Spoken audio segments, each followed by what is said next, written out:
Assalamu alaikum class. Today we will discuss about the instrumentation of atomic absorption spectroscopy.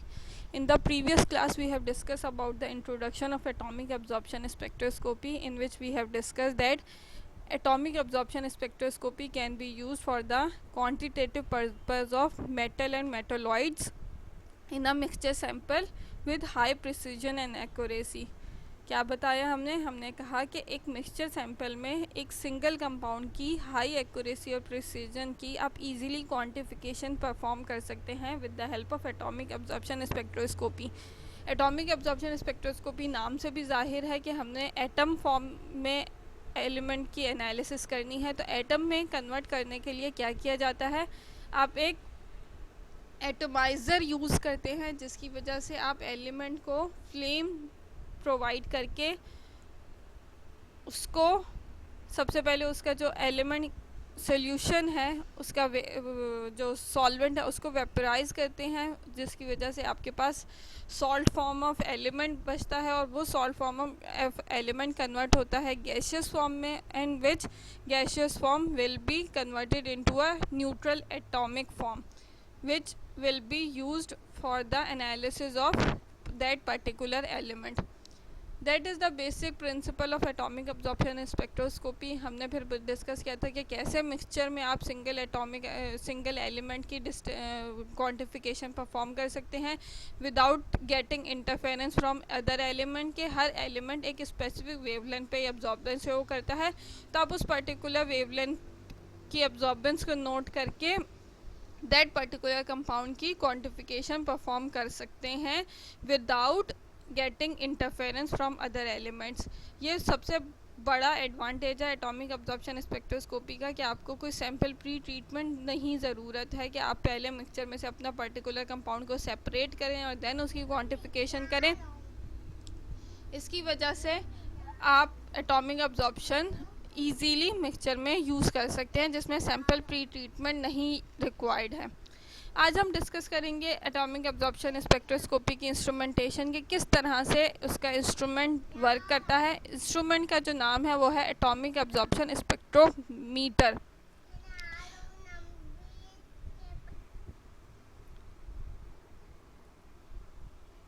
UV visible spectrophotometer UV visible spectroscopy के instrument का नाम था. तो इसी तरह से एटॉमिक एब्जॉर्प्शन स्पेक्ट्रोस्कोपी के इंस्ट्रूमेंट का नाम एटॉमिक एब्जॉर्प्शन स्पेक्ट्रोमीटर है. ये आपके पास बेसिक एक लेआउट है एटॉमिक एब्जॉर्प्शन स्पेक्ट्रोस्कोपी का. जैसे कि हमने अल्ट्रावायलेट विजिबल स्पेक्ट्रोस्कोपी और इंफ्रारेड स्पेक्ट्रोस्कोपी में डिस्कस किया हुआ है.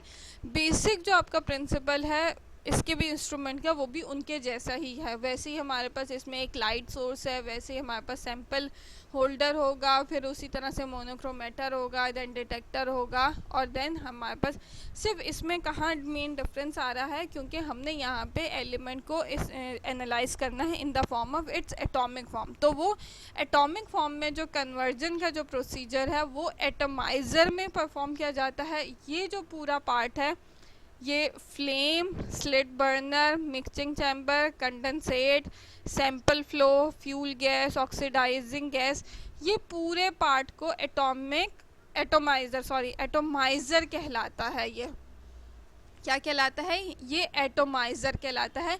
यानी कि ये एक एक्स्ट्रा या एक डिफरेंट पार्ट है एटॉमिक एब्जॉर्प्शन स्पेक्ट्रोस्कोपी टेक्निक में, उसके इंस्ट्रूमेंट में, स्पेक्ट्रोमीटर में. बाकी जो सारे पार्ट्स हैं, कंपोनेंट हैं इस इंस्ट्रूमेंट के, वो सारे वैसे ही हैं जैसे कि हम प्रीवियस दो टेक्निक्स में डिस्कस कर चुके हुए हैं. यहाँ पे हमारे पास जो एटॉमिक एब्जॉर्प्शन स्पेक्ट्रोस्कोपी में लाइट सोर्स के तौर पे जो लैंप यूज़ हो रहा है, वो जो मोस्ट कॉमन लाइट है वो हॉलो कैथोड लैंप यूज़ होता है. That is the most common type of lamp which is use in atomic absorption spectroscopy. इसके अलावा भी कुछ लैम्प्स हैं जैसे कि deuterium lamp, electrode less lamp, ये भी यूज़ होते हैं, लेकिन ये इतने कॉमन नहीं है. सबसे जो मोस्ट अप्रोप्रिएट लैम्प है वो हॉलो कैथोड लैम्प ही एटॉमिक एब्जॉर्प्शन स्पेक्ट्रोस्कोपी में यूज़ होता है. हम इंडिविजुअली हर एक पार्ट को डिस्कस कर लेंगे बाद में कि किस तरह से इसकी वर्किंग है या कैसे ये कंस्ट्रक्ट किया जाता है। उसके बाद हमारे पास ये एटोमाइज़र आता है। एटोमाइज़र भी हमारे पास डिफरेंट टाइप्स के हैं, फ्लेम एटोमाइज़र है, ग्रेफाइट ट्यूब एटोमाइज़र होते हैं। ये जो आपके पास बेसिक लेआउट है ये फ्लेम एटोमाइज़र का लेआउट है, जिसमें कि ये फ्लेम है जहाँ पे हाई टेम्परेचर प्रोवाइड किया जाता है अपना हमारे सैंपल को। स्लिट बर्नर है जहाँ से फ्लेम रिलीज़ हो रहा है। ये मिक्सिंग चैम्बर है जिसमें आपका सैंपल मिक्सड हो रहा है फ्यूल गैस और ऑक्सीडाइजिंग गैस से। ये कंडेंसेट है जिधर से एक्स्ट्रा जो वेस्ट मटेरियल है वो रिलीज़ आउट हो रहा है, क्योंकि हमने आपको याद होगा हमने इंट्रोडक्शन में डिस्कस किया था कि जब फ्लेम प्रोवाइड किया जाता है जब आपके पास जो आपका एलिमेंट है उस पे फ्लेम पड़ता है तो वो एटॉमिक फॉर्म में कन्वर्ट होता है। एटॉमिक फॉर्म में कन्वर्ट होने की वजह से उसमें से कुछ एक्साइटेड स्टेट पे चला जाता है, कुछ ग्राउंड स्टेट पे चला जाता है। अब हमने एटॉमिक अब्जॉर्प्शन स्पेक्ट्रोस्कोपी में कौन सा डिस्कस करना था, जो कि ग्राउंड स्टेट में एटॉमिक फॉर्म में है। तो हमारे पास एक कंडेंसेट से क्या होगा, वेस्ट मटेरियल यानी कि जो एक्साइटेड स्टेट वाले एटम्स होंगे वो सेपरेट आउट हो जाएंगे और जस्ट ग्राउंड स्टेट वाले फर्दर आगे फ्लो करके कहाँ जाएंगे, इस पार्ट पे जाएंगे जहाँ पे उन पे हॉलो कैथोड लैम्प से लाइट पड़ रही होगी। सबसे पहले देखें ये सैंपल फ्लो है, यहाँ पे क्या है सैंपल सोल्यूशन। अच्छा एक ज़रूरी बात यहाँ पे क्या, एटॉमिक अब्जॉर्प्शन स्पेक्ट्रोस्कोपी में जैसे यूवी विजिबल स्पेक्ट्रोस्कोपी था, आपका सोल्यूशन सिर्फ आपका सैंपल सिर्फ सोल्यूशन फॉर्म में एनालाइज हो सकता है, यानी कि आपको उसको लाजमी है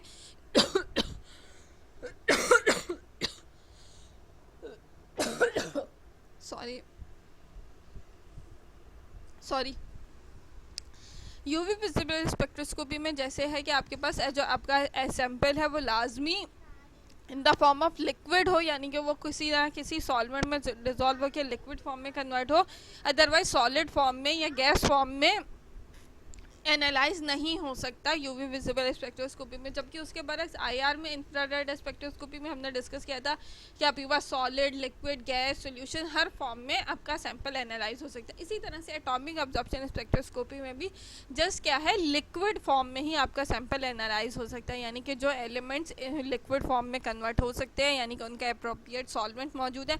और फिर सॉल्वेंट भी कैसा, जो कि फ्लेम के पड़ने पे एवापोरेट हो जाए, वेपराइज हो जाए, ताकि आपका जो सैंपल है वो सॉल्ट फॉर्म में कन्वर्ट हो। तो इसी तरह के जस्ट एलिमेंट जो कि सोल्यूशन फॉर्म में कन्वर्ट हो सकते हैं, जस्ट वो हमारे पास एटॉमिक एब्जॉर्प्शन स्पेक्ट्रोस्कोपी से एनालाइज हो सकते हैं। देन ये जो सैंपल है ये मिक्स होता है फ्यूल गैस से, ऑक्सीडाइजिंग गैस से। ये फिर हम अभी फर्दर एटोमाइज़र को पूरा डिस्कस कर लेंगे। बहरहाल ये जो पूरा पार्ट है ये क्या है, एटॉमिक एटोमाइज़र है। एटोमाइज़र से क्या होगा, ये स्लिट जस्ट आपके पास क्या हो रहे होंगे, जो atomic form of ground state के हैं वो पास ऑन होंगे यहाँ से, उस पे हॉलो कैथोड लैम्प से उन पे लाइट पड़ेगी एंड देन वो जो भी अब उसमें होगा उस पर हॉलो कैथोड लैम्प से जिस पर्टिकुलर वेवलेंथ की लाइट उस पर पड़ी होगी वो एब्जॉर्प्शन कर लेगा। उसके बाद वो एब्जॉर्प्शन होने में देखिए हॉलो कैथोड लैम्प क्या होगा, सारी वेवलेंथ की लाइट रिलीज़ करे। अब उसमें से कौन से पर्टिकुलर वेवलेंथ की लाइट इसने एब्जॉर्ब करी और बाकी सारी क्या हुई, वो मोनोक्रोमेटर उसको सेपरेट करेगा। मोनोक्रोमेटर जब सबको सेपरेट करेगा और जस्ट उसको पास ऑन करेगा जो कि सैंपल ने एनालाइज करी, सैंपल ने एब्जॉर्ब करी, और एब्जॉर्प्शन करने के बाद मोनोक्रोमेटर जस्ट उसी को पास ऑन करेगा और बाकी सबको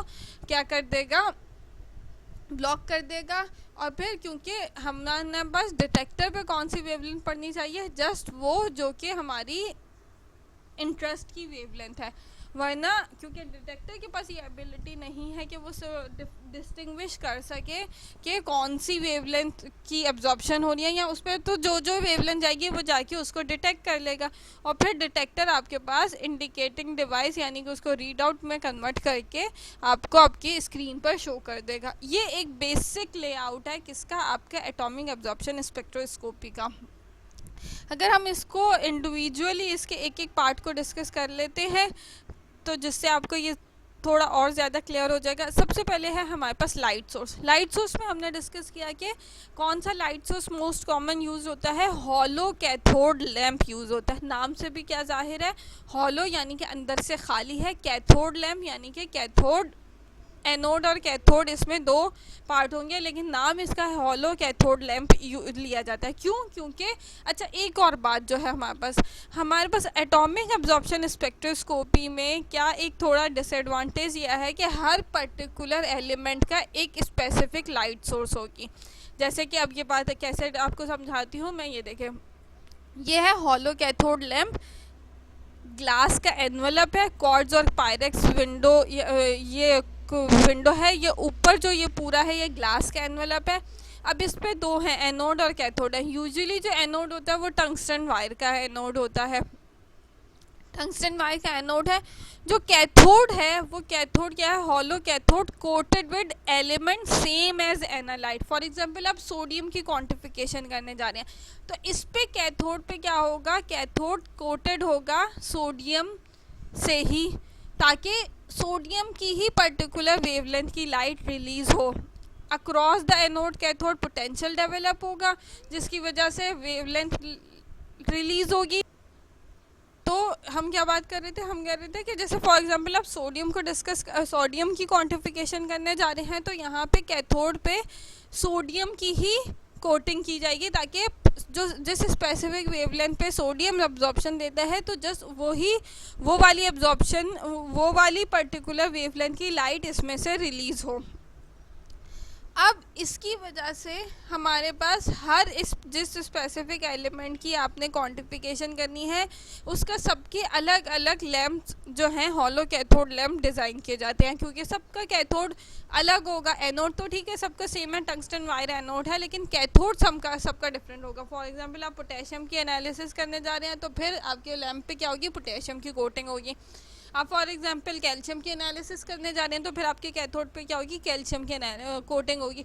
तो ये एक थोड़ा डिसएडवांटेज है यहाँ पे एटॉमिक एब्जॉर्प्शन में कि सबके लिए हमारे पास लाइट सोर्स के लिए जो लैंप है वो अलग अलग यूज़ करना पड़ता है, ताकि आप उस पर्टिकुलर वेवलेंथ की ही लाइट, इसी वजह से हमारे पास जो ये है एटॉमिक एब्जॉर्प्शन स्पेक्ट्रोस्कोपी है, ये जस्ट क्वांटिफिकेशन टेक्निक है। इसमें क्वालिफिकेशन यानी कि क्वालिटी आप नहीं डिटरमाइन कर सकते, क्योंकि यहाँ पे आपको एज ए लाइट सोर्स में ही उस पर्टिकुलर एलिमेंट की ही कोटिंग करनी है जिसकी आप क्वांटिटी मालूम करने जा रहे हैं। तो आपको क्वालिटी कैसे डिटरमाइन कर सकते हैं, क्वालिटी तो आपको ऑलरेडी पता होगी, तभी तो आप कोटिंग यहाँ पे कैथोड पे कोटिंग करेंगे। तो इस वजह से ये एक थोड़ा सा यहाँ पे एटॉमिक एब्जॉर्प्शन का देखिए, जो भी आपके पास एनालिसिस की टेक्निक होती है उसके कुछ ना कुछ फ़ायदे और कुछ ना कुछ नुकसान होते हैं। ये अब आप पे डिपेंड करता है कि आप कौन सी टेक्निक को चूज़ करेंगे अपनी एनालिसिस के लिए, डिपेंडिंग अपॉन कि आपकी क्या रिक्वायरमेंट है। फॉर एग्जांपल आप किसी भी सैंपल में क्वांटिफिकेशन करना चाहते हैं एलिमेंट, क्योंकि देखिए एटॉमिक एब्जॉर्प्शन स्पेक्ट्रोस्कोपी से क्या बहुत माइन्यूट क्वांटिटी भी अगर आपके सैंपल में मौजूद है ना वो भी डिटेक्ट हो जाती है, क्योंकि वो जाहिर सी बात है वो उस पर्टिकुलर वेवलेंथ की लाइट एब्जॉर्ब अगर है तो वो एब्जॉर्प्शन तो शो करेगी, एब्जॉर्प्शन शो होगी तो वो डिटेक्ट हो जाएगी डिटेक्टर पे। तो इस वजह से बहुत मिनिमम क्वांटिटी भी एटॉमिक एब्जॉर्प्शन से बहुत हाई एक्यूरेसी प्रिसीजन के साथ डिटेक्ट होती है। तो ये इसका एडवांटेज है। अब उसके लिए जाहिर सी बात है थोड़ी एक एक्स्ट्रा एफर्ट है कि हर एलिमेंट के लिए अलग अलग लैंप डिज़ाइन किया जाएगा, हर एलिमेंट का अलग अलग उसका लाइट सोर्स का लैंप अलग अलग होगा। तो ये टेक्निक्स टू टेक्निक उसके कुछ एडवांटेजेस भी होते हैं, डिसएडवांटेजेस भी होते हैं। आप ये नहीं कह सकते कि ये एक टेक्निक है जो कि 100% हर तरह से परफेक्ट है। सब में एडवांटेजेस डिसएडवांटेज, सब हर इंस्ट्रूमेंट की एक लिमिटेशन होती है कि वो इस पर्टिकुलर रीजन में तो परफेक्ट काम करेगा, उसके बाद ये उसकी लिमिटेशन है कि यहाँ पे वो नहीं मतलब अच्छा परफॉर्म करता। तो इसी तरह से ये इसकी लिमिटेशन है कि आपको इस पर हर उसका सेपरेट लैंप डिज़ाइन करना पड़ता है। तो क्या है हॉलो कैथोड लैंप, क्या है लाइट सोर्स में क्या यूज़ हो रहा है, हॉलो कैथोड लैंप यूज़ हो रहा है। हॉलो क्यों बोल रहे हैं, क्योंकि अंदर से वो खाली है और उसके अंदर गैस फिलअप क्या है, टंगस्टन एनोड है, हॉलो सिलेंड्रिकल कैथोड है, made of element to be determine, जिस एलिमेंट की आप डिटर्मिनेशन करें उसी से वो बना हुआ होगा कैथोड। ग्लास एनवेलप होगा फिल्ड विद इनर्ट गैस, पूरा जो एनवेलप है उसमें अंदर क्या है, नियॉन या आर्गॉन जो कि इनर्ट गैसेज हैं वो फिल होंगी इसमें। Each element have its own lamp for the analysis of particular element. ये हमने पूरा पॉइंट डिस्कस कर लिया अच्छे से कि हर एलिमेंट का एक पर्टिकुलर लैम्प है for the analysis of that specific element, क्योंकि उसने उसी स्पेसिफिक वेवलेंथ की लाइट रिलीज करनी है ताकि वही लाइट एब्जॉर्ब हो उस एलिमेंट की, ताकि आप हाई प्रिसीजन के लिए उसकी डिटर्मिनेशन करते हैं। अच्छा ये देखें, यही एक पॉइंट है जिसकी वजह से आप इसकी इंटरफेरेंस नहीं आती है कि दूसरे एलिमेंट्स के इंटरफेरेंस, क्योंकि आपके पास जब कैथोड से फॉर एग्जांपल पोटेशियम सोडियम को चेक करने जा रहे हैं आप, 534 नैनोमीटर की वो लाइट रिलीज करें, तो अब सैंपल में आपके पास चाहे 50 और एलिमेंट मौजूद हों, वो किसी भी अलग वेवलेंथ पे अब्जॉर्ब करते हैं। तो उस वेवलेंथ की जब लाइट ही रिलीज नहीं हो रही है तो आपके पास क्या होगा, उसकी इंटरफेरेंस भी नहीं आएगी। तो यही पॉइंट है जो कि आपके पास यहाँ पे इम्पॉर्टेंट है, जिसकी वजह से आपके क्या हो रहा है कि इंटरफेरेंस नहीं हो रही है। एक चीज़ का अगर एडवांटेज है तो डिसएडवांटेज, अगर हम कह रहे हैं कि लिमिटेशन है कि भाई हर उसके एलिमेंट के लिए अलग अलग लैम्प सोर्स इस्तेमाल करनी पड़ी है, तो उसकी वजह से आपको फ़ायदा कितना हो रहा है कि चाहे मिक्सचर में कितने भी और एलिमेंट मौजूद हैं वो इंटरफेरेंस नहीं कर रहे हैं आपके कंपाउंड के एनालिसिस में, तो ये उसका फ़ायदा भी है। हर चीज़ का फ़ायदा और नुकसान भी है। तो ये लाइट सोर्स के तौर पे हमारे पास एटॉमिक अब्जॉर्प्शन स्पेक्ट्रोस्कोपी में हॉलो कैथोड लैंप यूज़ होता है। अच्छा, अब ये वर्क कैसे करेगा, ये अक्रॉस द एनोड और कैथोड पोटेंशियल डिफरेंस होगा दोनों के कैथोड और एनोड पर, जिसकी वजह से उस पर्टिकुलर वेवलेंथ की लाइट एमिट होगी। अच्छा, इसमें क्या है, हमारे पास लाइन सोर्स हमें यूज़ करनी होती है।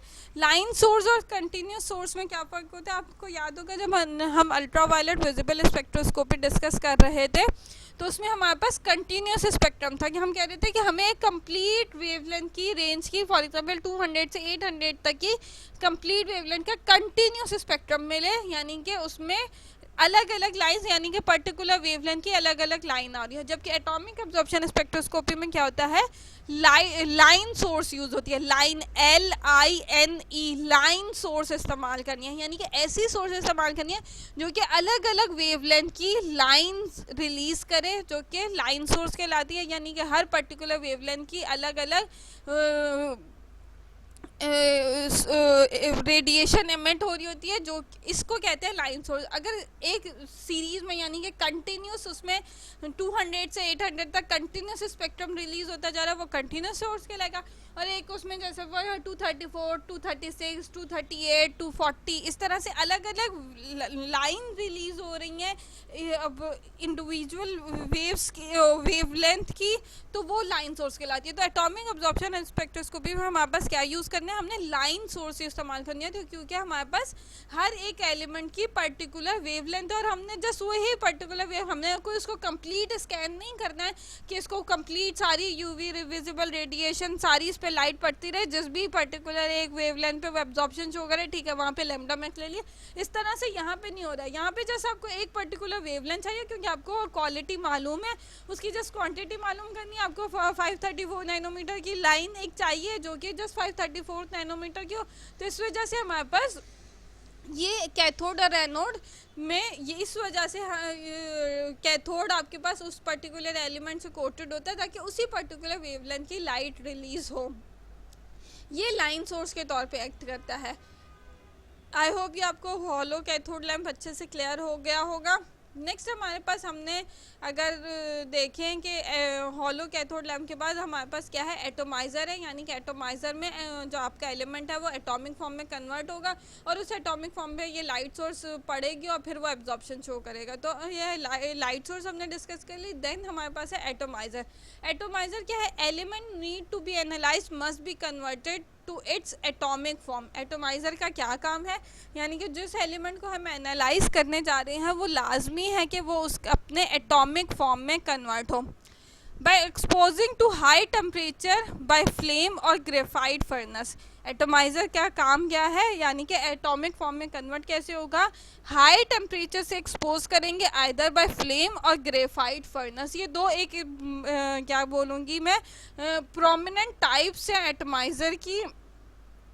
इसके अलावा भी कुछ और टाइप्स हैं एटोमाइज़र के, लेकिन ये दो बहुत प्रोमिनेंट टाइप्स हैं या बहुत कॉमनली यूज टाइप्स हैं जो कि एटोमाइज़र के तौर पे यूज़ होती है। हमने जो लेआउट की जो पिक्चर देखी थी वो ये फ्लेम एटोमाइज़र की थी, ये ग्रेफाइट एटोमाइज़र का नहीं है। तो हम यहाँ पे इंडिविजुअली दोनों को डिस्कस कर लेंगे। अच्छा, यहाँ पे ये बताऊँ मैं, ये जो पार्ट है आपका, ये तो फ्लेम का पार्ट है, इसको जो हम नेबुलाइज़र भी कहते हैं। जो मिक्सिंग चैम्बर है और ये जहाँ पे फ्यूल गैस और ऑक्सीडाइजिंग गैस आपके सैंपल से मिक्स हो रही है, तो इस पूरे पार्ट को नेबुलाइज़र भी कहलाया जाता है। तो हम यहाँ पे डिस्कस करेंगे अभी फ्लेम एटोमाइज़र। फ्लेम एटोमाइज़र को देख लेते हैं। ऑक्सीडेटिंग गैस एंड फ्यूल गैस होगा। हमने अभी फ्लेम एटोमाइज़र में देखा कि आपका सैंपल ऑक्सीडेटिंग गैस और फ्यूल गैस से मिक्स हो रहा होता है। ऑक्सीडेटिंग गैस कौन सी होगी? वो एयर होती है। एयर क्या है? ऑक्सीडेशन कॉज करती है, तो ऑक्सीडेटिंग गैस एयर होगी। फ्यूल गैस जो भी कंबस्टन के तौर पे के लिए यूज़ हो, एयर एसिटाइलिन फ्लेम और नाइट्रस ऑक्साइड एसिटाइलिन, ये ज़्यादातर हमारे पास फ्यूल गैसेस के तौर पे यूज़ हो रही है। Oxidising gas and fuel gases के तौर पे ये यूज़ हो रही होती हैं। फ्लेम एटोमाइज़र में हमारे पास लिक्विड एंड और डिजॉल्व सैंपल आर एनालाइज, यानी कि आपके पास या तो जो लिक्विड सैंपल हैं वो, या फिर जो ऐसे सॉलिड है जिनका एक अप्रोप्रिएट सॉल्वेंट मौजूद है ताकि वो डिज़ोल्व किया जा सके, उसको डिज़ोल्व सैंपल्स हों, वो ये दो टाइप से फ्लेम एटोमाइज़र में एनालाइज हो सकते हैं। क्या बात बताई हमने कहा कि फ्लेम एटोमाइज़र क्या है? Oxidising gas and fuel gas में मिक्सिंग होती है। एयर एसिटाइलिन फ्लेम और नाइट्रस ऑक्साइड एसिटाइलिन, ये as oxidising gas and fuel gases के तौर पे ये यूज़ होते हैं। अब फ्लेम एटोमाइज़र में हमने क्योंकि देखें डिस्कस किया है कि एटोमाइज़र क्या है, दो तरह के हो सकते हैं, या तो फ्लेम एटोमाइज़र होगा या क्या होगा, ग्रेफाइट ट्यूब एटोमाइज़र होगा। तो जाहिर सी बात है अब ये किसी बेसिस पर ही डिफ्रेंशिएट हो रहा है इनमें कि किस वजह से कब फ्लेम एटोमाइज़र यूज़ होगा और कब। तो हम डिस्कस कर रहे थे फ्लेम एटोमाइज़र कि फ्लेम एटोमाइज़र और ग्रेफाइट एटोमाइज़र कब आखिर किसी बेसिस पर ही डिफ्रेंशिएट है, यानी कि कोई एक लिमिटेशन होगी कि ये वाले सैंपल इसमें यूज़ हो सकते हैं, मतलब किसी कोई ना कोई एक पर्टिकुलर रिक्वायरमेंट होती है, तभी दो टाइप्स डेवलप हुए। तो उसकी क्या रिक्वायरमेंट है? फ्लेम एटोमाइज़र में वो वाले सैंपल एनालाइज हो सकते हैं जो कि या तो ऑलरेडी लिक्विड फॉर्म में हो या सॉलिड सैंपल लिक्विड फॉर्म में कन्वर्ट किए जा सकते हैं, यानी कि उनका कोई अप्रोप्रिएट सॉल्वेंट ऐसा मौजूद है कि जब उन पर फ्लेम पड़ेगा तो वो वेपोराइज्ड हो जाएंगे और पीछे आपके पास सॉल्ट फॉर्म में कन्वर्ट हो जाएगा आपका सैंपल। तो ये दो टाइप्स है जो कि फ्लेम एटोमाइज़र में एनालाइज हो सकती हैं। अच्छा, जो वो हमने अभी जो लेआउट में था कि मैंने आपको बताया, ये वाला जो स्टार्टिंग पार्ट है इसको नेबुलाइज़र भी, या जो मिक्सिंग चैम्बर है उसको नेबुलाइज़र भी कहा जाता है। तो सबसे पहले क्या होगा? Evaporate the liquid at control rate. आपके पास हमने जो सैंपल सोल्यूशन है उसको क्या किया, सैंपल सॉल्यूशन को नेबुलाइज़र में जब वो गया तो सबसे पहले क्या होगा, जो उस पर लिक्विड है यानी कि जो सॉल्वेंट है वो एवापोरेट होगा कंट्रोल रेट पे, जिसकी वजह से क्या होगा, वेपर्स फॉर्म होंगे। जो फिर वो जो वेपर्स हैं वो फिर मिक्स होते हैं एयर या फ्यूल गैस से। वो जो मिक्सिंग है यानी कि वेपर्स जो मिक्स हो रही है एयर या फ्यूल गैस, एयर क्या है? ऑक्सीडाइजिंग गैस, और फ्यूल गैस, इनमें जो मिक्सिंग हो रही है ये इसको स्प्रे चैम्बर भी कहा जाता है। इस पूरे पार्ट को क्या बोलेंगे? नेबुलाइज़र बोलेंगे। अगर मैं लेआउट को दिखाऊं आपको दोबारा से, तो क्या बताया, ये जो सैंपल यहाँ से आया सबसे पहले क्या होगा, इसका ये कंडेंसेट हो रहा है, यानी कि इसमें से क्या हो रहा है, जो वो है लिक्विड है वो एवापोरेट हो रहा है। पीछे क्या बच रहे हैं? वेपर्स बच रहे हैं। वेपर्स किससे मिक्स हो रहे हैं? फ्यूल गैस से और ऑक्सीडाइजिंग गैस। ऑक्सीडाइजिंग गैस क्या है? एयर है। इनसे ये जो मिक्सिंग हो रही है इसको क्या कह रहे हैं? स्प्रे चैम्बर भी कह रहे हैं, क्योंकि इस मुख्तलिफ नाम होते हैं, क्योंकि ये फ्यूल गैस और ऑक्सीडाइजिंग गैस इसके ऊपर आके स्प्रे के तौर पर आ रही है, तो स्प्रे चैम्बर भी कहा जा सकता है, मिक्सिंग चैम्बर भी इसको बोला जाता है, डिफरेंट इसके नाम है। और इस पूरे पार्ट को यानी कि ये जो पहला कन्वर्ट हो रहा है आपका सैंपल वेपर फॉर्म में और देन मिक्सिंग हो रही है, इस पूरे पार्ट को कंप्लीट अगर पार्ट को देखा जाए तो नेबुलाइज़र कहेंगे। और जस्ट जहाँ पे जो पार्ट है जहाँ पे मिक्सिंग हो रही है वेपर्स की विद फ्यूल गैस और ऑक्सीडाइजिंग गैस, उसको मिक्सिंग चैम्बर या स्प्रे चैम्बर, ये दो नाम इसके लिए जाते हैं, ये दो इसको लिए जाएंगे। तो हमने क्या बात डिस्कस करी, नेबुलाइज़र क्या है? नेबुलाइज़र क्या है, यानी कि आपके पास पहले वो जो है आपका फ्लेम से एग्जिबिट होने से पहले, यानी कि आपका जो सॉल्ट फॉर्म में जो कन्वर्ट हो रहा है, आपका जो सैंपल था वो सॉल्ट फॉर्म में जो कन्वर्ट हो रहा था वो कहाँ हो रहा है, वो नेबुलाइजर में सॉल्ट फॉर्म में कन्वर्ट है। देन फिर वो जो आपके पास मिक्सिंग चैम्बर में वो जो हो गया, आपके जो वेपर्स हैं वो एयर और फ्यूल गैस से जो मिक्स हो गए हुए हैं, सॉल्ट फॉर्म में कन्वर्ट हो चुके हुए हैं, वो अब कहाँ जाएंगे, अब वो फ्लेम पे जाएंगे। फ्लेम में जाने की वजह से क्या होगा, वो एटॉमिक फॉर्म में कन्वर्ट होंगे और फिर वो एटॉमिक फॉर्म पे लाइट आके पड़ेगी और वो इंसिडेंट लाइट के तौर पे एक्ट करेगी और फिर उसमें एब्जॉर्प्शन, वो फिर आगे का जो फिनोमिना है वो तकरीबन वैसा ही है जैसे अल्ट्रावायलेट विजिबल स्पेक्ट्रोस्कोपी में हम डिस्कस कर चुके हुए हैं। तो ये बेसिक जो डिफरेंस है एटॉमिक एब्जॉर्प्शन स्पेक्ट्रोस्कोपी का, वो क्या है, एटोमाइज़र का डिफरेंस है। क्या बात हमने बोली, एटोमाइज़र क्या है, फ्लेम एटोमाइज़र क्या है, जिसमें ऑक्सीडाइजिंग गैस और फ्यूल गैस यूज़ होती है। कौन सी gases use, air acetylene flame या नाइट्रस ऑक्साइड एसिटाइलिन, ये यूज़ होते हैं। कौन से सैंपल इसमें एनालाइज होते हैं, लिक्विड या डिजोल्व सैंपल, यानी कि ऐसे सॉलिड जिनके लिए अप्रोप्रिएट सॉल्वेंट मौजूद है जो कि वेपराइज हो जाता है, वो फ्लेम एटोमाइज़र में क्या होते हैं, एनालाइज होते हैं। सो फ्लेम एटोमाइज़र का एक पार्ट क्या कहलाता है, नेबुलाइज़र कहलाता है। नेबुलाइज़र में क्या है कि सबसे पहले आपका जो सैंपल है उसमें से लिक्विड एवापोरेट होगा, फिर वो जो वेपर्स फॉर्म में कन्वर्ट होगा उसमें मिक्सिंग होगी, एयर जो कि ऑक्सीडेटिंग गैस है और फ्यूल गैस की उसमें मिक्सिंग होगी। कहाँ मिक्सिंग होगी, स्प्रे चैम्बर में मिक्सिंग होगी।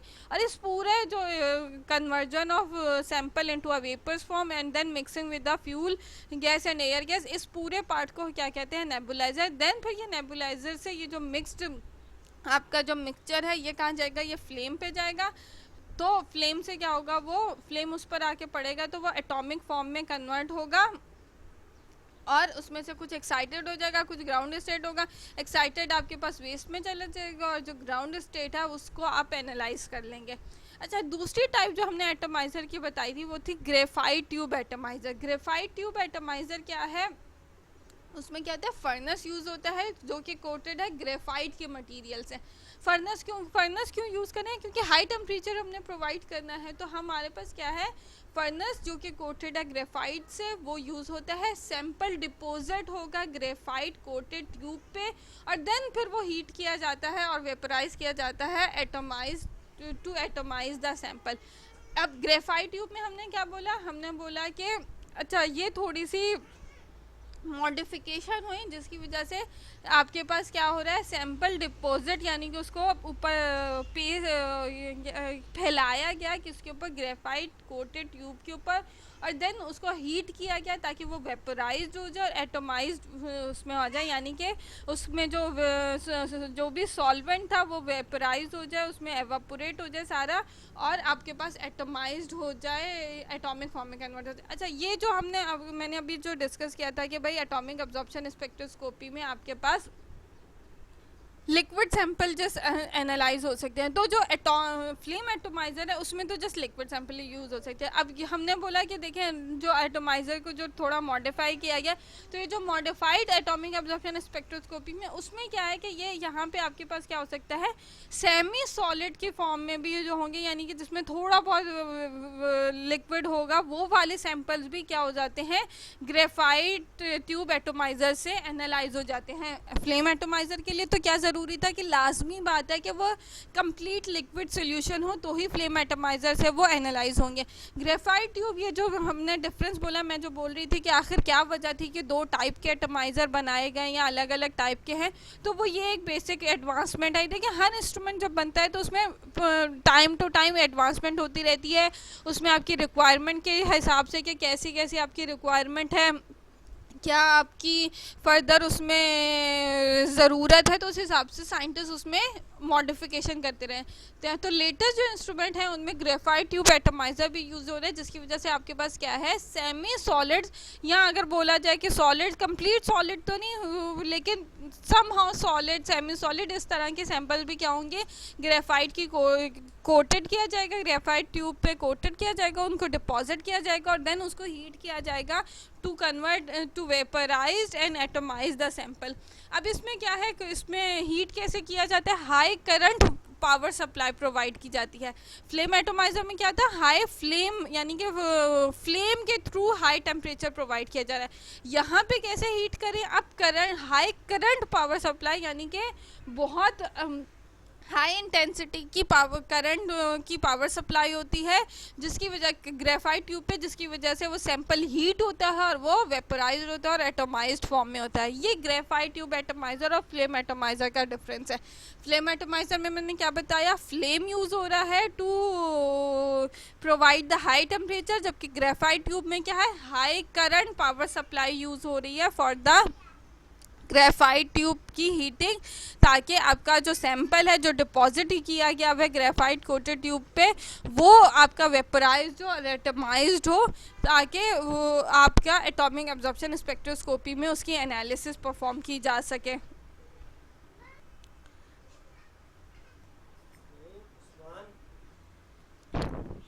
देन जो हमारे पास पार्ट है एटॉमिक एब्जॉर्प्शन स्पेक्ट्रोस्कोपी में, वो है मोनोक्रोमेटर। अच्छा देखिए, फॉर एग्जांपल आप क्या हुआ, आपके जो एटमाइज़र था वहाँ से आपका सैंपल एटॉमिक फॉर्म में कन्वर्ट हो गया, एंड देन वो एटॉमिक फॉर्म का जो सैंपल है उस पर लाइट सोर्स से आके इंसिडेंट लाइट पड़ी और वो सैंपल ने एब्जॉर्प्शन करनी लाइट। अब जैसे हमारे पास, आपको याद होगा IR स्पेक्ट्रोस्कोपी में था कि उसमें भी आपके पास सैंपल के बाद मोनोक्रोमेटर प्लेस्ड था, और जबकि UV विजिबल स्पेक्ट्रोस्कोपी में क्या था, सैंपल से पहले मोनोक्रोमेटर था। एटॉमिक एब्जॉर्प्शन स्पेक्ट्रोस्कोपी में भी सैंपल के बाद मोनोक्रोमेटर है। अगर आप बेसिक लेआउट देखें या तो यह है, ये एटोमाइजर से आपके पास लाइट सोर्स आके एटॉमिक फॉर्म में हो गई, एटॉमिक एब्जॉर्प्शन हो गई। देन एब्जॉर्प्शन के बाद क्या हो रहा है, ये स्लिट है, स्लिट से क्या हो रही है, मोनोक्रोमेटर में लाइट जा रही है। अब मोनोक्रोमेटर में लाइट जाने का क्या मकसद है,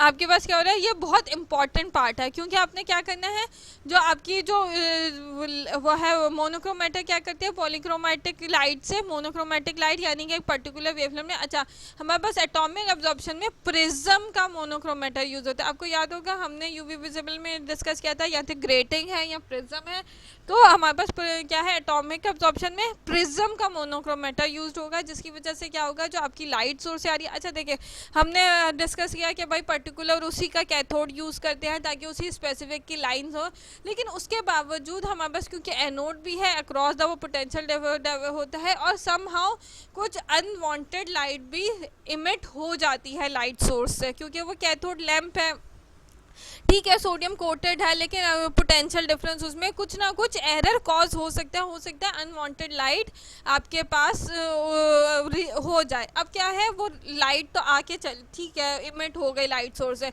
आपके सैंपल से एटोमाइजर से जो आपका एटॉमिक फॉर्म में सैंपल आया हुआ था वो उससे गुजर कर आ गई।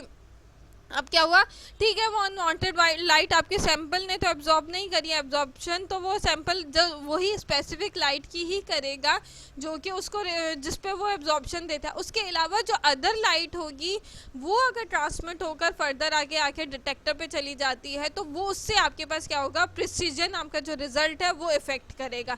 क्यों, क्योंकि आपके पास, आप फॉर एग्जाम्पल समझ रहे हैं कि कितनी लाइट एब्जॉर्प्शन हो रही है, फॉर एग्जाम्पल 30% एब्जॉर्प्शन हो रही है, 70% ट्रांसमिट होकर आ रही है जो आपके पास लाइट्स हो जाए, लेकिन उसके क्या हो जाता है कि 10% जो अनवांटेड लाइट थी वो आ गई, तो आप एज्यूम करेंगे डिटेक्टर आपको डिटेक्ट कर रहा है 80% ट्रांसमिट लाइट होकर आ रही है, क्योंकि 70% तो आपकी सैंपल वाली थी, 10% वो अनवांटेड, क्योंकि डिटेक्टर डिफ्रेंशिएट नहीं कर सकता कि कौन सी लाइट को डिटेक्ट करना है और कौन सी लाइट को मैंने डिटेक्ट करना है और कौन सी को नहीं करना।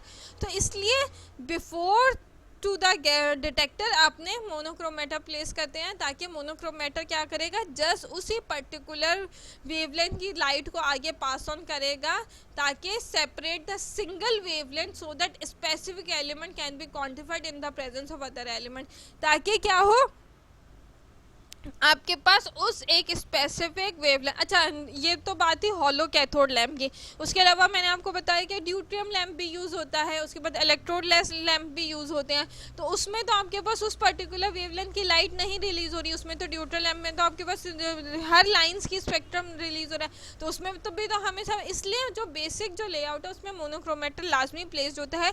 अगर तो आपके पास हॉलो कैथोड लैंप है, ठीक है, पर्टिकुलर वेवलेंथ की लाइट रिलीज़ हो रही है, चांसेस है कि किसी किसी और वेवलेंथ की भी आ जाए, फिर भी एक सेफ साइड के लिए मोनोक्रोमेटा प्लेस है।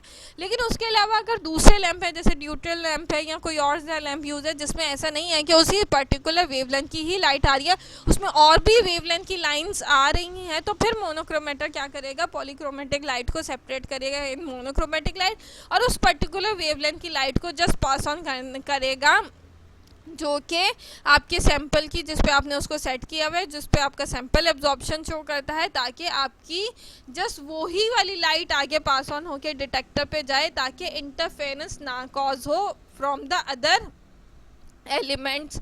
या क्योंकि अगर सारी लाइंस के आ रही हैं तो हो सकता है दूसरा कोई एलिमेंट भी एब्जॉर्प्शन दे रहा हो, तो ऐसा ना हो कि इस तरह से फॉल्स रिजल्ट आपको मिल जाए। तो आप क्या करते हैं, मोनोक्रोमेटर आपका प्लेस होता है। मोनोक्रोमेटर का अगर हम ऑलरेडी खैर ये तो डिस्कस कर चुके हुए हैं यूवी विजिबल में बहुत डिटेल, लेकिन फिर भी एक दफ़ा बता दूँ, एग्जिट एंट्रेंस स्लिट यानी कि यहाँ से सैंपल से लाइट पास ऑन होकर एंट्रेंस स्लिट से मोनोक्रोमेटर में सबसे पहले कॉलीमेटिंग लेंस है। कॉलीमेटिंग लेंस से क्या हो रहा है, प्रिज्म पे पड़ा। प्रिज्म क्या करेगा, आपकी पॉलीक्रोमेटिक लाइट को डिवाइड करेगा इनटू मोनोक्रोमेटिक लाइट, यानी कि अलग अलग वेवलेंथ की लाइट में इसको डिवाइड करेगा। डिवाइड होने के बाद क्या होगा, ये फोकसिंग लेंस से क्या होगा, जस्ट वो फोकस करेगा उस पर्टिकुलर वेवलेंथ की लाइट को एग्जिट स्लिट से पास ऑन होने देगा जिस पे आपने उसको सिलेक्ट किया हुआ है, और अदर वेवलेंथ्स क्या होंगी, वो ब्लॉक्ड हो जाएंगी। देन ये एग्जिट स्लिट से जस्ट क्या हो रही है, वो स्पेसिफिक वेवलेंथ की लाइट रिलीज होके कहाँ जा रही है, डिटेक्टर पे जा रही है। अच्छा, एटॉमिक अब्जॉर्प्शन स्पेक्ट्रोस्कोपी में कौन सा डिटेक्टर यूज़ होता है, फोटो मल्टीप्लाई डिटेक्टर यूज़ होता है। फोटो मल्टीप्लाई डिटेक्टर हम अल्ट्रावायलेट विजिबल स्पेक्ट्रोस्कोपी में बहुत डिटेल में ऑलरेडी डिस्कस कर चुके हुए हैं, लेकिन फिर भी यहाँ पे हम दोबारा उसको थोड़ा एक ओवरव्यू कर लेते हैं। Photo multiply detector high sensitivity detector है, क्योंकि हमारे पास हमने क्या बात शुरू में मैंने आपको याद होगा तो डिस्कस किया है, atomic absorption spectroscopy minimum to minimum amount भी, मतलब बहुत लो अमाउंट भी इजीली डिटेक्ट कर लेता है। क्यों, क्योंकि आपके पास जो डिटेक्टर है फोटो मल्टीप्लायर है, यानी कि जो बहुत छोटा सा भी सिग्नल है उसको भी वो मल्टीप्लाई करके आपके रीड आउट डिवाइस पे उसको एम्पलीफाई करके उसको लाजमी क्या कर देगा, उसको शो कर देगा। ऐसे नहीं है कि वो कहीं मिस हो के डिटेक्टर पे आओ उसको डिटेक्ट ही ना कर सके। तो फोटो मल्टीप्लायर का जो कंस्ट्रक्शन है वो आपके पास देखें इसमें मौजूद होते हैं, डिफरेंट एनोड्स मौजूद हैं आपके पास। सिग्नल आया, सिग्नल आके डिफरेंट एनोड्स और डायनोड्स मौजूद हैं, वो एक से दूसरे पे तीसरे पे क्या हो रहा है, ये सिंगल, जैसे यहाँ पे देखें ये सिंगल फोटोन आया, फोटोन से ये डायनोड पे गया, डायनोड से इस तरह से ये एम्पलीफाई हो के काफ़ी इंटेंस सिग्नल होके लास्ट में आपके पास एनोड पर आ गया। एनोड से आपके पास ये क्या है, जिसकी वजह से आपके पास ये जो इंटेंस सिग्नल है अब ये इजीली आपके पास डिटेक्टर हो जाता है। तो ये क्या है, हमारे पास photo multiply detector atomic absorption spectroscopy में यूज़ होता है। Light signal converted to the electrical signal, light signal क्या होगा, इलेक्ट्रिकल सिग्नल में कन्वर्ट होगा, क्योंकि लाइट सिग्नल क्या है, क्योंकि फोटोन्स आके पढ़ रहे थे, फोटोन क्या होते हैं, लाइट सिग्नल है। फोटोन क्या है, लाइट पार्टिकल है, वो क्या हो रहे हैं, डायनोड्स और एनोड्स पे कन्वर्ट हो के किस में हो रहे हैं, इलेक्ट्रिकल सिग्नल में कन्वर्ट हो रहे हैं। वो इलेक्ट्रिकल सिग्नल क्या होगा, आपके पास एज आ इलेक्ट्रिकल डिस्चार्ज के तौर पे रीड आउट डिवाइस पे डिटेक्ट हो जाएगा, यानी कि जो गैल्वेनोमीटर पे जो आपके पास वो इलेक्ट्रिकल सिग्नल डिटेक्ट होता है उस पर डिटेक्ट होके वो आपको रीड आउट डिवाइस पे उसको दिखा देगा। अच्छा, लाइट सिग्नल जो है वो कन्वर्टेड हो रहा है इलेक्ट्रिकल सिग्नल में proportional to the light intensity, उसी इंटेंसिटी से। ऑल तो ये देखें, अगर ये इसमें शायद थोड़ी सी आप लोगों को कन्फ्यूजन आप बोलोगे कि सिंगल फोटोन आके पड़ा था, सिंगल फोटोन आया, वो एम्पलीफाई हो के वो ये तो इतना इंटेंस हो गया, तो आप कैसे मालूम करेंगे कि कितनी लाइट की इंटेंसिटी अब्जॉर्ब हुई। ये जो है ये पूरा अंदर का मैकेनिज्म होता है, और ये ऑलरेडी पता होता है कि अगर सिंगल फोटोन है तो वो इतना एम्पलीफाई होकर जितने डायनोड्स और एनोड्स पे वो कन्वर्ट होता जाएगा, डायनोड्स से टकराता जाएगा, इंटेंसिफाई होकर आपको पता है सिंगल फोटोन इतना इंटेंसिफाई होकर आएगा, यानी कि ये पर्टिकुलर हाई इंटेंसिटी एक सिंगल फोटोन की। तो इसलिए ये प्रोपोर्शनल ऑलरेडी सेट होता है, ऐसा नहीं है कि ये इंटेंसिफाई होकर आपको पता ही नहीं चलेगा क्वांटिटी। आप तो क्वांटिटी मालूम करने जा रहे हैं, सिग्नल जो इंटेंसिफाई, तो वो ऑलरेडी सेट है कि सिंगल फोटोन इतना, फॉर एग्जाम्पल एक सिंगल फोटोन था वो 10 में कन्वर्ट हो जाएगा, 2 था तो 20 में हो जाएगा, तो ये ऑलरेडी सेट होता है। तो इस वजह से इसमें ये एरर नहीं आएगा, ये जस्ट आपके सिग्नल को इंटेंसिफाई करके ताकि वो ईजिली आपके रीड आउट डिवाइस पर डिटेक्ट हो सके उसका। अब वो कितना इंटेंसिफाई हो रहा है वो ऑलरेडी जितने डायनोड्स होते हैं जिन पे उतनी कन्वर्जन हो रही होती है वो ऑलरेडी जैसे होता है ना, कन्वर्जन का रेट फिक्स्ड है, ठीक है। फॉर एग्जांपल जैसे डॉलर है, मतलब आपका पास $1 152 या जो भी आपका रेट है वो फिक्स्ड है।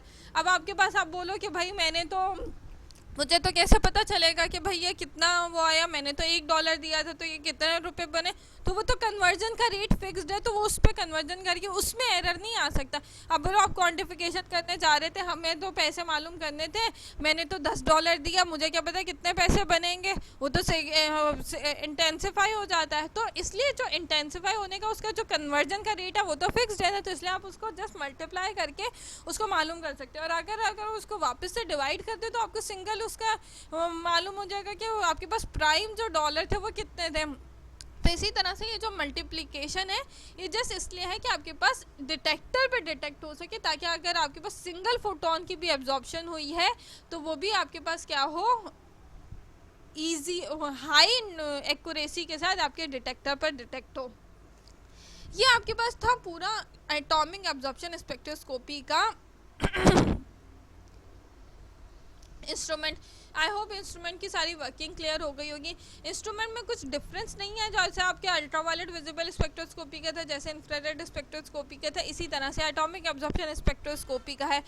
जस्ट कहाँ पे फ़र्क था, एटोमाइज़र का फ़र्क था कि आपने क्या करना है, अपने एलिमेंट को एटॉमिक फॉर्म में कन्वर्ट करना है। उसके हमारे पास हमने डिस्कस किया कि 2 बेसिक एटोमाइज़र यूज़ होते हैं, जिसमें फ्लेम एटोमाइज़र है या ग्रेफाइट ट्यूब एटोमाइज़र है, उसका डिफरेंट अपनी अपनी वर्किंग थी, वो हम कंप्लीट डिस्कस कर चुके हैं। बाकी जो सारे पार्ट हैं वो वैसे ही पार्ट हैं जैसे कि अल्ट्रावायलेट विजिबल स्पेक्ट्रोमीटर में थे या इंफ्रारेड स्पेक्ट्रोमीटर में थे, तो उसमें कोई मेरा नहीं ख्याल के कन्फ्यूजन होना चाहिए। अच्छा, अब आती है कि हमने क्वांटिफिकेशन कैसे करनी है। क्वांटिफिकेशन आप कैलिब्रेशन कर्व से करेंगे।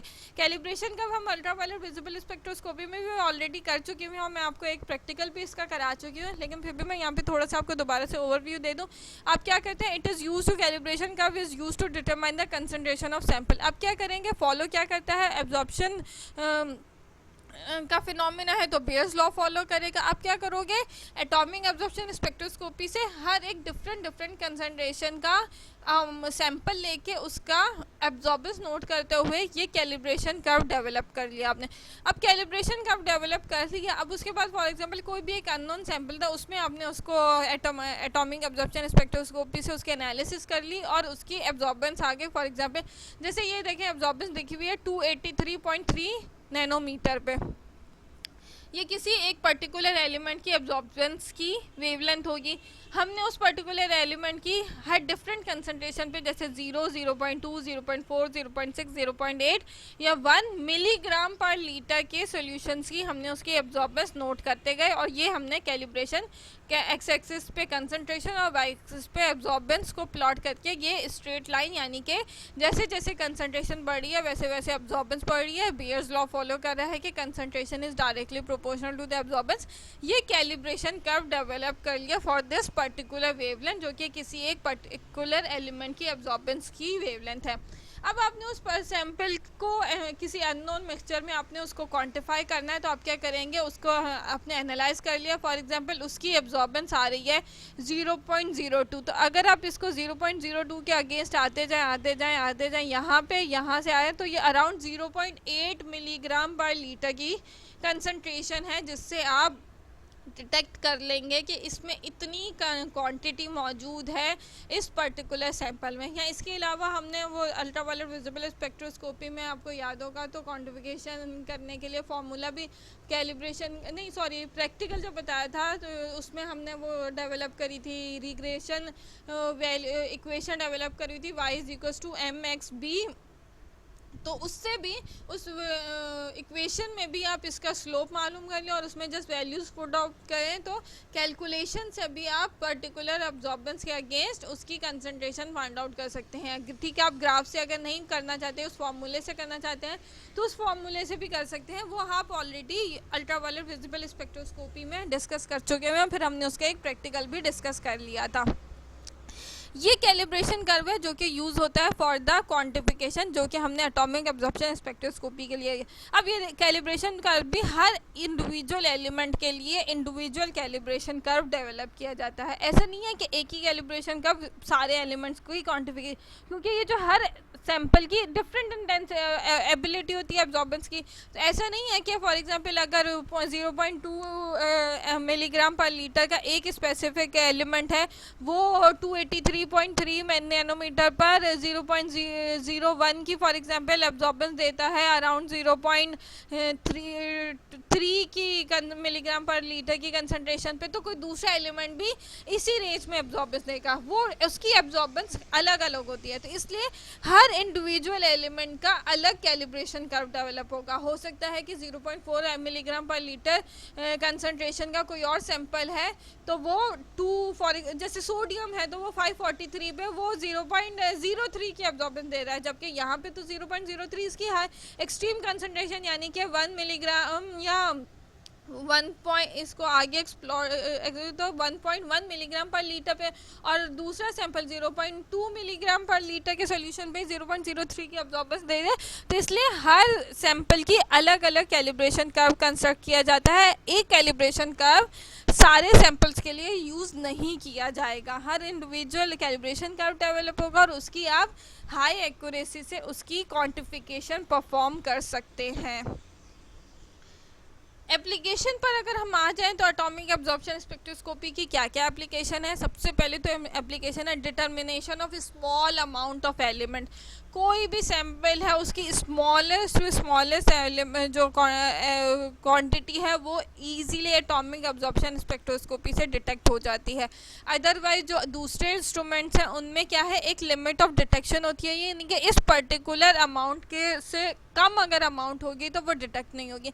जबकि although limit of detection atomic absorption spectroscopy में भी है, लेकिन वो काफ़ी लोअर वैल्यू तक है, यानी कि आपके पास पार्ट्स पर बिलियन, पार्ट्स पर मिलियन, ppm ppb तक की कंसंट्रेशन एटॉमिक एब्जॉर्प्शन स्पेक्ट्रोस्कोपी से डिटेक्ट हो जाती है। सेकेंड आपके पास जो एप्लीकेशन है वो क्लिनिकल एनालिसिस। क्लिनिकल एनालिसिस कैसे, जैसे आप ब्लड सैंपल एनालिसिस करते हैं, आपको पता है हमारे ब्लड सैंपल में इलेक्ट्रोलाइट्स होती हैं, तो इलेक्ट्रोलाइट्स की डिटर्मिनेशन, अब इलेक्ट्रोलाइट्स की कंसंट्रेशन काफ़ी लो होती है। अब सैंपल ब्लड सैंपल में, सीरम सैंपल में आपने मैग्नीशियम या पोटेशियम की कंसंट्रेशन फाइंड आउट करनी है, तो वह आप इजीली एटॉमिक एब्जॉर्प्शन स्पेक्ट्रोस्कोपी से फाइंड आउट कर सकते हैं। देखिए उसमें हमें क्वालिटी डिटरमाइन करने की ज़रूरत है। जाहिर सी बात है ब्लड सैंपल है तो उसमें मैग्नीशियम होगा, पोटेशियम होगा, तो आपको उसमें हमें उसकी क्वालिटी तो मालूम नहीं करनी, जैसे हमने उसकी क्वांटिटी मालूम करनी है, तो आप इजीली एटॉमिक एब्जॉर्प्शन स्पेक्ट्रोस्कोपी से क्लिनिकल एनालिसिस में ब्लड सैंपल्स में इलेक्ट्रोलाइट्स के एनालिसिस कर सकते हैं। देन हमारे पास आता है इन्वायरमेंटल स्टडीज़। इन्वायरमेंटल स्टडीज़ कौन सी हैं, जैसे कि इन्वायरमेंट में कौन सा जैसे पॉल्यूशन है, आपके पास डिफरेंट एलिमेंट्स जो मेटल एलिमेंट की तो पॉल्यूशन वैसे भी काफ़ी डेंजरस है हेल्थ के लिए, तो उसमें इन्वायरमेंटल स्टडीज़ में आप डिफरेंट एलिमेंट की quantification easily atomic absorption spectroscopy से कर सकते हैं। देन फूड इंडस्ट्री में बहुत इंपॉर्टेंट रोल है एटॉमिक एब्जॉर्प्शन स्पेक्ट्रोस्कोपी का, क्योंकि फूड इंडस्ट्री में जो ये ख़ास तौर पे जो रेडी टू ईट फूड्स हैं, इनमें अगर किसी पर्टिकुलर एलिमेंट की कंसंट्रेशन ज़्यादा हो जाए तो वो काफ़ी डेंजरस होती है हेल्थ के लिए। तो आपके पास इस तरह के जो फूड इंडस्ट्री है जिसमें कहीं पे एलिमेंट्स की, ट्रेस एलिमेंट्स की कहीं यूज़ है, कहीं उनका आपके पास वो उसके लिए भी हम फूड इंडस्ट्री में भी इलेक्ट्रोलाइट्स, उसके लिए आपने बल्कि देखा भी होगा, जैसे चिप्स के पैकेट हैं उसके पीछे लिखा होता है सोडियम की कंसनट्रेशन डेली कंजम्पशन के इतना वो है, कैल्शियम की डेली कंजम्पशन की इतनी वैल्यू इसमें एडेड है।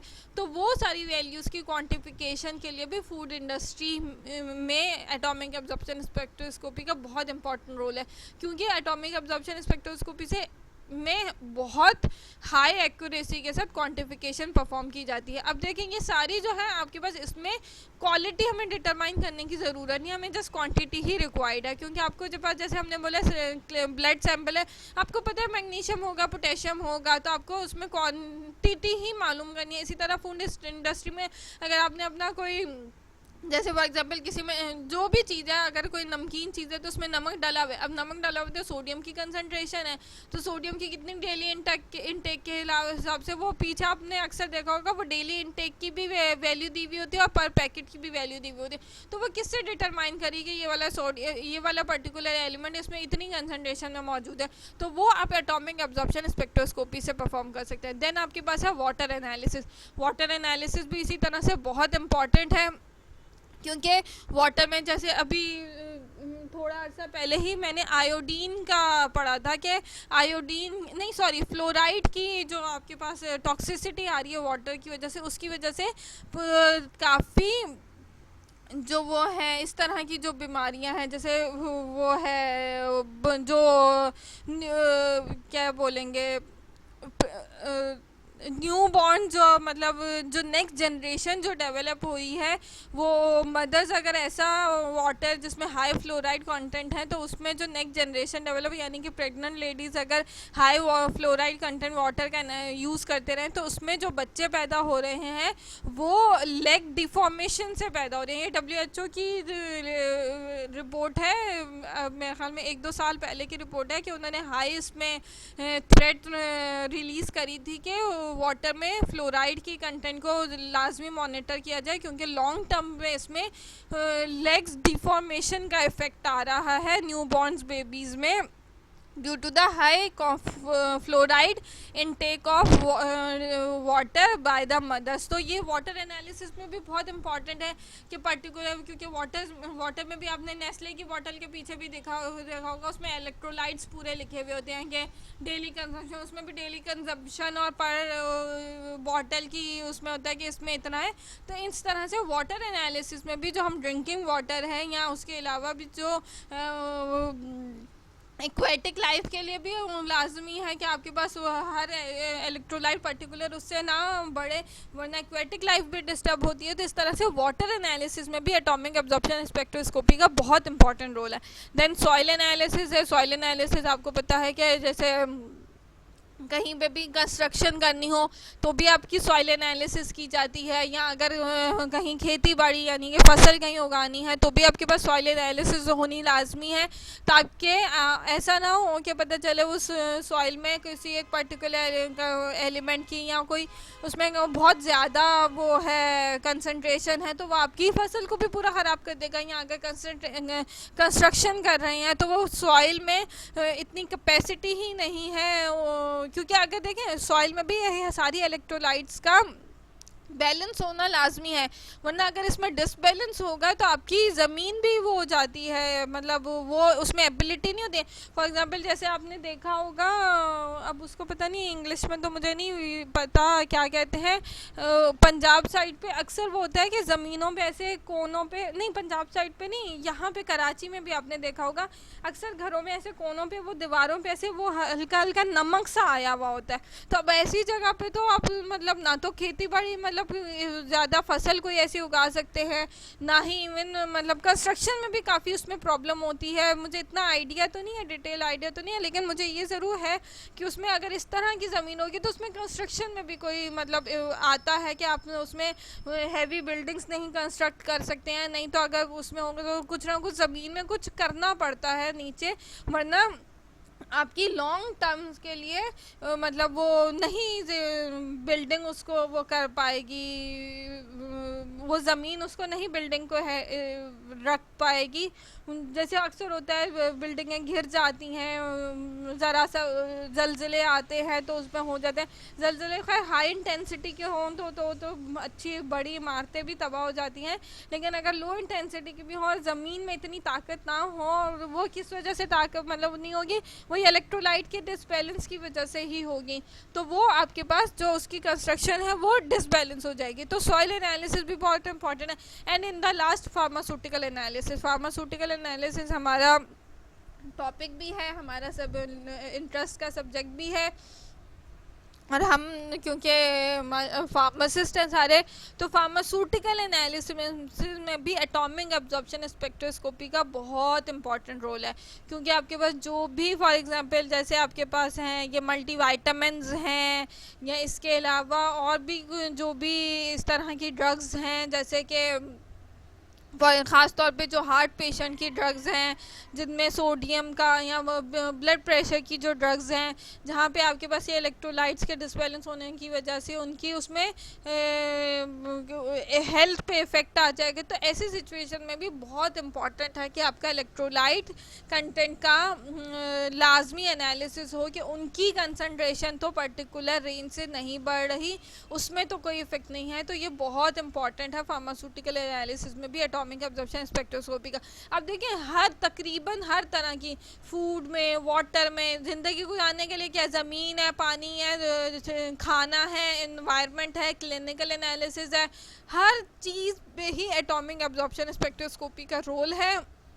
और atomic absorption spectroscopy high accuracy के साथ उसमें उसकी क्वांटिफिकेशन हम परफॉर्म कर सकते हैं। अच्छा, अब ये जितनी भी सारी उसमें है, आपको इन सब उसमें कोई भी में भी आपको क्वालिटी डिटरमाइन करने की ज़रूरत ही नहीं है। जैसे वो ब्लड सैंपल ऑलरेडी पता है ये इलेक्ट्रोलाइट्स होंगे, फूड है पता है, आपने नमक डाला है यह है, तो वो उसमें ऑलरेडी आपको पता है, आपने जस्ट उसकी क्वांटिटी डिटरमाइन करनी है ताकि वो उस पर्टिकुलर रेंज से बाहर ना जाए, उस पर या लोअर अंडर लिमिट भी ना हो, आपको जितनी रिक्वायर्ड है उतनी हो। तो उसके लिए हाई एक्यूरेसी के साथ क्वांटिटेटिव टेक्निक लाजमी है ताकि आप उसकी एग्जैक्ट क्वांटिटी डिटरमाइन कर सकें। तो एटॉमिक एब्जॉर्प्शन स्पेक्ट्रोस्कोपी इसमें बेस्ट टेक्निक है। ठीक है, उसकी लिमिटेशन है कि आपको हर इंडिविजुअल एलिमेंट का उसका लैम्प चाहिए, लेकिन उसके बरक्स उसके फ़वाइद भी कितने सारे हैं। तो इस वजह से एटॉमिक एब्जॉर्प्शन स्पेक्ट्रोस्कोपी का बहुत इंपॉर्टेंट रोल है इन सारे इंडस्ट्रीज़ में, जो कि हाई एक्यूरेसी और हाई प्रिसीजन के साथ हमें एनालिसिस करके हमारे कंक्लूजन ड्रॉ करने में मदद करता है। एडवांटेजेस एंड डिसएडवांटेजेस ऑल्दो हम पूरे उसमें डिस्कस करते आए हैं, लेकिन फिर भी दोबारा से एक दफ़ा बता दूं तो high sensitivity and selectivity. Selectivity क्या है? जिस पर्टिकुलर एलिमेंट की डिटर्मिनेशन चाहिए उसी पर्टिकुलर एलिमेंट की ही डिटेक्शन होगी, उसके अलावा किसी और की नहीं होगी, तो ये सेलेक्टिविटी। सेंसिटिविटी यानी कि लोअर टू लोअर लिमिट भी इजीली डिटेक्ट हो जाती है।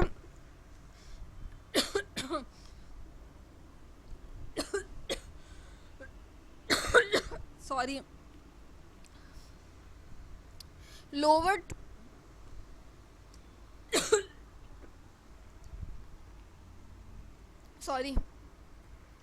लोअर टू लोअर लिमिट भी इजीली सेंसिटिव है इंस्ट्रूमेंट, उसको इजीली डिटेक्ट कर लेता है। और सेलेक्टिविटी यानी कि जिस स्पेसिफिक एलिमेंट की कोई डिटर्मिनेशन करना चाह रहे हैं उसी की डिटर्मिनेशन होगी, उसके अलावा किसी और की इंटरफेरेंस नहीं आएगी। सेलेक्टिविटी इसलिए भी इसका वर्ड यूज़ किया जाता है कि पिक्चर में अगर अदर एलिमेंट भी मौजूद है लेकिन आप पर्टिकुलर उसको क्वांटिफाई करना चाहें तो आप कर सकते हैं, तो ये उसकी सेलेक्टिविटी कहलाती है। यानी कि मिक्सचर में भी सिंगल एलिमेंट अगर डिटरमाइन कर लिया जाए तो ये सेलेक्टिविटी है, और low to low limit easily quantity determine हो जाए तो ये सेंसिटिविटी कहलाती है। तो एडवांटेजेस क्या हैं इसके? हाई सेंसिटिविटी है, हाई सेलेक्टिविटी है, गुड एक्यूरेसी यानी कि जितनी अमाउंट है उतनी ही आपको पता चलेगी, उसके अलावा ऐसा नहीं है कि फॉर एग्जांपल 0.2 मिलीग्राम पर लीटर थी तो 0.25 आई या 0.3 डिटेक्ट होकर आई। तो एक्यूरेसी बहुत ज़बरदस्त है आपके पास एटॉमिक एब्जॉर्प्शन में, क्योंकि आपके पास जो है जितनी लाइट एब्जॉर्ब हो रही है, आपका डिटेक्टर बहुत अच्छा जो हम यूज़ करें फोटो मल्टीप्लाई वो बहुत एग्जैक्ट डिटेक्ट करता है। उससे पहले मोनोक्रोमेटर आपके पास अनवांटेड लाइट को सेपरेट कर देगा, जिससे स्पेसिफिक वेवलेंथ की लाइट आपको रिक्वायर्ड है जस्ट वही लाइट को पास ऑन करेगा डिटेक्टर पे। तो इस वजह से एक्यूरेसी बहुत हाई होती है। हाँ, डिसएडवांटेजेस हमारे पास है कि सेपरेट लैंप यूज़ होता है ईच एलिमेंट के लिए। ठीक है, थोड़ा लिमिटेशन आ जाती है कि थोड़ा मुश्किल भी है कि हर एलिमेंट के लिए अलग अलग लैंप यूज़ किया जाए, लेकिन उसके बरक्स उसके फ़ायदे इतने ज़्यादा हैं कि आपको इतनी एग्जैक्ट क्वांटिटी मालूम हो रही है, इतनी मिक्सचर में आपके पास जैसे आपके पास जैसे हमने क्लिनिकल सैंपल में, अब आप क्लिनिकल सैंपल में बहुत मुश्किल है ना, हमने ब्लड ड्रॉ किया, उसमें से पहले आप मैग्नीशियम को पूरा सेपरेट करें, सैंपल प्री ट्रीटमेंट करें, कैल्शियम को पूरा सेपरेट करें, पोटेशियम पूरा सेपरेट करें, देन उसकी क्वान्टिफिकेशन करने जाए तो एक लंबा प्रोसीजर हो जाएगा, और फिर सेपरेशन करने में वेस्टेज भी जाती है।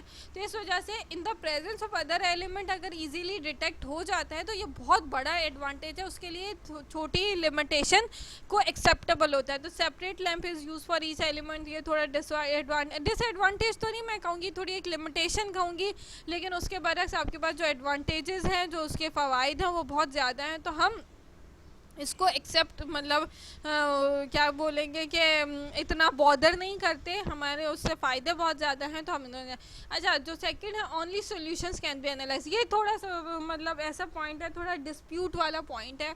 कुछ बुक्स में इसमें लिखा हुआ है कि भाई सिर्फ सॉल्यूशन होंगे, लेकिन जैसे हमने अभी डिस्कस किया ग्रेफाइट ट्यूब में आपके पास सेमी सॉलिड्स या समहाउ सॉलिड्स को भी आप डिपॉजिट करके ग्रेफाइट ट्यूब पे उसको भी एनालाइज कर सकते हैं। तो ये थोड़ी लिमिटेशन है भी और नहीं भी कि सैम्पल सॉल्यूशन एग्जैक्ट जो सॉलिड है, जैसे सॉलिड है या डायरेक्ट जैसे गैस है, आप डायरेक्ट ठीक है हमने ऑल दो गैस में कन्वर्ट करना है, लेकिन आप डायरेक्ट गैस सैंपल को नहीं एनालाइज कर सकते। जैसे आप आईआर में डायरेक्ट गैस सैंपल का एनालाइज कर लेते थे, तो एटॉमिक एब्जॉर्प्शन में डायरेक्ट गैस सैंपल को नहीं एनालाइज कर सकते, क्योंकि गैस सैंपल से हमने उससे पहले गैस में कन्वर्ट करने से के बाद उसको इस तरह से गैस में कन्वर्ट करना है कि वो सॉल्ट फॉर्म में हो।